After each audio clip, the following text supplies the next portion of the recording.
des expositions exceptionnelles et une demande accrue en raison des restrictions sanitaires. 4 ans après la pandémie de Covid, les grands musées parisiens ont connu une affluence record en 2023, dépassant les chiffres de fréquentation de 2019, selon les données recueillies mercredi par l'AFP. Avec près de 3,9 millions de visiteurs en 2023, le musée d'Orsay bat un record historique et totalise avec son pendant, l'Orangerie, 1,2 million de visiteurs, 5,1 millions de visiteurs. Ces expositions comme Manet Degas, les Pastels, de Millet à Redon ou Van Gogh à Auvers-sur-Oise, les derniers mois ont été plébiscités par les visiteurs, parmi lesquels les Français sont de retour en masse, dit à l'AFP son administrateur général, Pierre-Emmanuel Le Serre.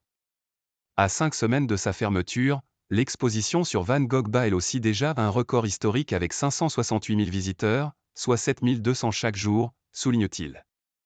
Bien qu'ayant maintenu une jauge de 30 000 visiteurs par jour, le musée du Louvre affiche lui un total de 8,9 millions de visiteurs, plus 14% par rapport à 2022, proche de son niveau de 2019, 9,6 millions de visiteurs, tout comme le château de Versailles qui totalise 8,1 millions de visiteurs comme en 2019, 6,5 millions en 2022.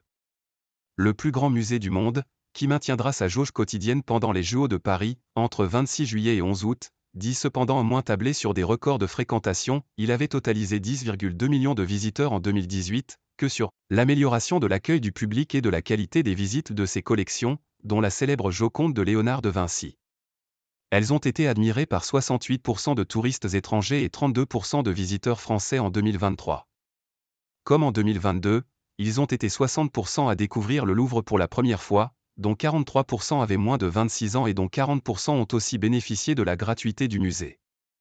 Ce dernier va augmenter ses tarifs, avec un billet à 22 € à partir du 15 janvier. Public asiatique absent.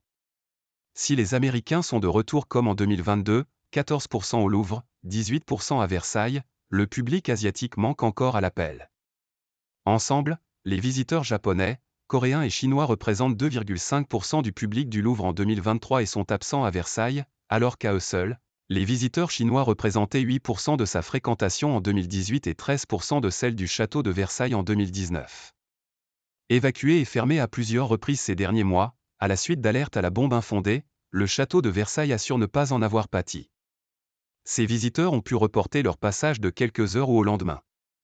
Au musée d'Orsay, Christophe Le Ribaud, son président, affirme avoir tiré les leçons de plusieurs expositions comme celle sur Manet et Degas, victimes de leur succès, nombre de visiteurs n'ayant pu apprécier les œuvres en raison de la foule. Son objectif d'améliorer l'accueil du public et de le fidéliser s'est notamment traduit dès l'automne par une surface d'exposition, temporaire, étendue et des œuvres accrochées en nombre limité et plus haut afin d'en faciliter l'observation, détaille-t-il. Si le Louvre souhaite, à terme, ouvrir une seconde entrée pour faciliter l'accès à ses collections, Orsay et l'Orangerie débuteront des travaux de rénovation de leurs espaces d'accueil dès 2025, sans fermer les musées, selon M. Le Ribaud.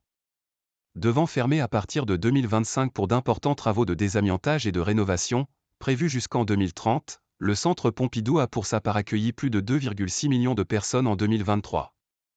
Cette fréquentation est proche du niveau de 2019, malgré un ralentissement en fin d'année, a-t-il annoncé dans un communiqué. Il a connu ces dernières semaines plusieurs journées de fermeture liées à une grève pour protester contre les conditions de cette fermeture. Le Centre des Monuments Nationaux, CMN, qui gère une centaine de sites culturels dont l'abbaye du Mont-Saint-Michel et la Sainte-Chapelle à Paris, a lui aussi fait l'état d'un record historique avec 11 millions de visiteurs, plus 15% par rapport à 2022, dont celui du Panthéon qui dépasse pour la première fois le million de fréquentations. Avec 1,4 million de passages, plus 40% par rapport à 2022, le musée du Quai Branly Jacques Chirac annonce lui aussi une fréquentation exceptionnelle en 2023, équivalente aux années d'avant la crise sanitaire du Covid.